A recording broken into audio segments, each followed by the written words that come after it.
Good morning, dear students.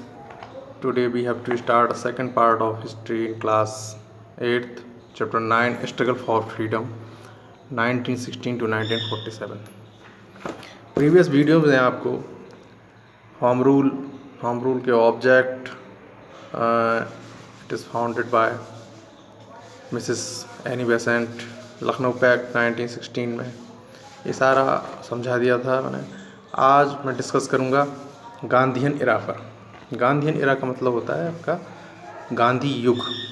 अब गांधी जी की entry होती है। गांधी जी एक he was born on October 2nd 1869 at Porbandar and Gujarat.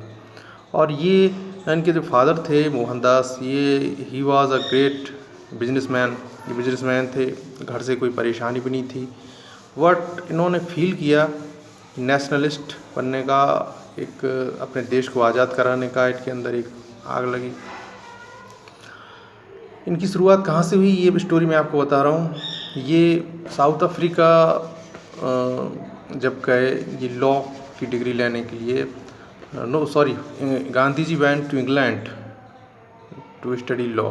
England गए थे लॉ की स्टडी करने के लिए 1893 में।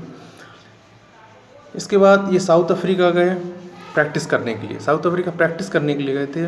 बट जब उन्होंने देखा कि वहाँ पर ये रेशियल डिस्क्रिमिनेशन है, जातीय भेदभाव है, रंग भेद को लेकर गोरे काले का जो भेद है वहाँ पर, कि जो अंग्रेज़ थे वो अपने आप को सुपीरियर समझते थे और जो जिनकी स्किन ब्लैक थी लाइक इंडियंस लाइक अफ्रीकन्स, उनको वो डिस्क्रिमिनेट करते थे, भेदभाव करते थे। तो गांधी जी वहाँ पर 12 ईयर्स रहे और उसके अगेंस्ट उन्होंने एक मूवमेंट चलाया फिर, क्योंकि गांधी जी के साथ ही एक घटना हुई थी। जब ये रिटर्न हो रहे थे इंडिया तो इनका फर्स्ट क्लास का टिकट था वो फेंक दिया गया, इन्हें ट्रेन से नीचे गिरा दिया गया। तब उन्होंने मन में ठाना कि यहाँ पर रह के हम फाइट करेंगे और इनको एक जस्टिस दिला के जाएंगे, और उन्होंने उस पर वर्क किया।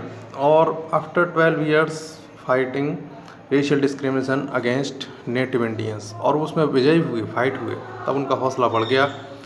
फिर ये 1950 में इंडिया में रिटर्न हुए। अब यहाँ की जो पॉलिटिक्स थी ये काफ़ी स्लो थी। जब उन्होंने देखा कि यहाँ पर काफ़ी सारे मुद्दे हैं और बहुत परेशानियाँ हैं और अंग्रेज़ अपनी मनमानी कर रहे हैं, तो इन्होंने अंग्रेज जो ब्रिटिश गवर्नमेंट थी उसके अगेंस्ट फिर मूवमेंट करना शुरू कर दिया। बहुत सारे मूवमेंट्स किए। He used a weapon as a of satyagraha. Satyagraha का मीन्स होता है fight for truth, ahimsa, non violence. इनका सहारा लिया उन्होंने, क्योंकि उन्होंने कहा कि हम बिना लड़े ही, बिना ही किसी को मारे हुए हमें अपना हक लेना है, अपना अधिकार लेना है, हमें पीसफुल तरीके से अपना मूवमेंट करना है। हम तो आपसे अपनी आज़ादी मांग रहे हैं, हम अपना हक मांग रहे हैं अपनी कंट्री में, मेरा घर जो है हम अपना घर मांग रहे हैं। इस तरह से उन्होंने काफ़ी सारे मूवमेंट्स किए। जब नहीं माने वो डेमोन्स्ट्रेशन किए, नहीं माने तो स्कूल कॉलेजेस का बॉयकॉट किया गया, है ना। जो पेमेंट्स थे, नॉन पेमेंट्स टैक्सेस थे वो नहीं दिए गए। फॉरेन गुड्स का जो बॉयकॉट किया गया, और भी कई सारे उन्होंने वर्क किए, जिससे कि अंग्रेज़ों को कहीं ना कहीं उनकी बात सुनने पर मजबूर होना पड़ा। गांधी जी ने कौन कौन से मूवमेंट किए वो मैं आपको शॉर्टली बता रहा हूँ। Early campaigns of Gandhi ji, मैं आपके ये पेज नंबर बता रहा हूँ। पेज नंबर 81 पर है आपकी बुक में, इसमें आप स्टडी करिए। सबसे पहले उन्होंने किया था चंपारण सत्याग्रह। चंपारण बिहार का ही एक, नॉर्थ बिहार का एक गांव है चंपारण। यहाँ पे जो यूरोपियंस थे वो इंडिगो प्लांटर्स को फोर्स करते थे ग्रोइंग इंडिगो के लिए। इंडिगो में से होता है नील, जो आप कपड़ों में देते हैं नील, ये इसकी खेती होती है, और सबसे वर्ल्ड का जो टॉप नील होता है वो अपने इंडिया में ही होता है।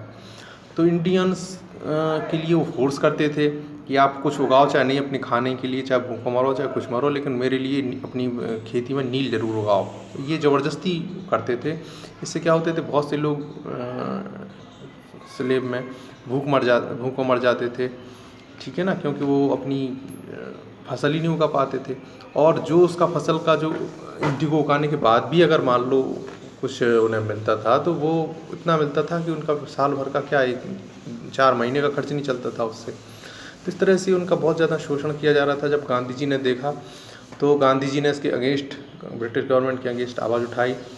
और गांधी जी एक एज ए मेंबर भी रहे कमेटी के, उस कमेटी में जिसमें जांच होना थी उनके खिलाफ। 1970 में चंपारण एग्रीकल्चर बिल उन्होंने पास करवाया फिर, जिसमें कि गांधी जी ने कहा कि उन्हें जो 20 से 25% का जो टैक्स है वो लेस किया जाए, और इस तरह से उन्होंने इंडिगो का सही दाम, जो नील का सही दाम था, वो दाम भी दिलाया। इसके बाद अहमदाबाद सत्याग्रह हुआ। After Champaran Gandhi ji return to the West Bengal, West Bengal Ahmedabad.